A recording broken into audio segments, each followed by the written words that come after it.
Hey guys, in this video I'm going to be doing another conversion project here. This is the original Lizard95 2-inch model. I did many videos on this and I haven't flown it in a while, so I figured I might as well do a frame transfer and go from a 2-inch to a 2.5-inch. So I picked up this nice frame here from Banggood. It's about $17. It's a little bit of a stretched X and will fit 2.5-inch props. Just give you some specs here. It's 120 millimeters motor to motor. It's 79 millimeters side to side and 89 millimeters front to back. So a little bit of a stretched X. It's going to be for your 20 by 20 stacks here. You can see you got some countersunk screws here for the stack. I think it's an M3 hole for the stack, as well as these two mounting screws for the two side plates. Now these countersunk screws didn't come with the kit. They actually sent or included the just regular M3 screws here with the little button head. And so I'm not sure why they did that. So I actually had some M3 countersunk screws in my kit, in my bin, and I decided to just go ahead and use those so I can get a nice flat bottom, which is going to be good for the battery. And then if you have some countersunk screws for your stack, then you should try and source those so that you can get a nice flat bottom. I think I might have some M2 countersunk screws somewhere.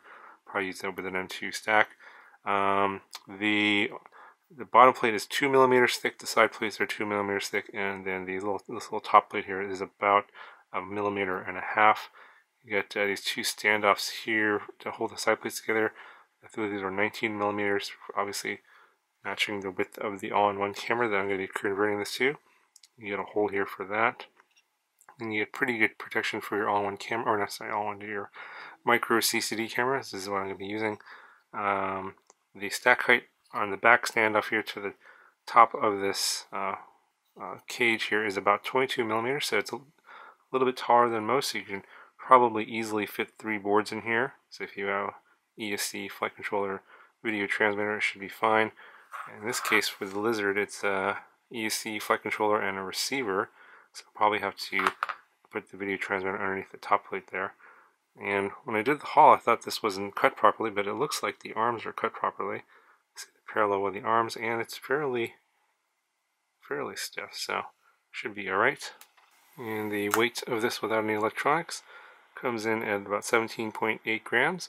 So for a 2.5-inch frame, I would say this is probably pretty average. Okay, so not a whole lot more to talk about here. I'm just going to go ahead and disassemble the Lizard95, pull all the electronics out, motors and the flight stack. I'm not going to be using the all-in-one camera, and I'll be using a video transmitter and CCD camera that I have from something else, and put that in here, and then we'll be back and see what this looks like with a 2.5-inch setup. Okay, so I've pretty much transferred everything over here, except I made a change here. I decided to go with some different motors. The motor wire on the 1104 motors that came with the Lizard were a little bit too short, so they couldn't quite reach the mounting point on the 2.5-inch arm. Obviously that I thought it could fit because the wires were twisted, but it was just a little bit too short. So I'm going to use those motors on something else later. Decided to go with these jump fan motors. There's 1105 7500 kV. These are actually rebrands of the BBB 1105 7500 kV, the purple motors that I particularly like, and I thought it would go perfect with this 2.5-inch setup. It's a very light motor and pretty good power. So basically, I'm still using the 4-in-1 AC, the flight controller, and the receiver board. I did have to remove the buzzer off of the receiver board. See here, I just took that off because this top plate was getting in the way, and you could possibly not have to take the buzzer off if you don't use a top plate. So that's another possibility, but I decided I wanted to use the top plate, so I decided to take the buzzer off because I don't usually use the buzzers anyway. And I did have to, when I rewired the FPV system, I did have to use a 5-volt regulator, which you can't really see. It's right there. And that's wired directly into the battery voltage, and that provides 5 volts to the camera and the video transmitter that I'm using here. It's underneath. And because of that, I'm only using the video in and video out on the OSD connection here. The 5-volt power is not being used, so the only thing that the onboard regulator for the flight controller is powering is the receiver board, and that's it. The camera and the video transmitter has its own separate 5-volt regulator. But that's pretty much it. Still going with my GemFan 2540 props.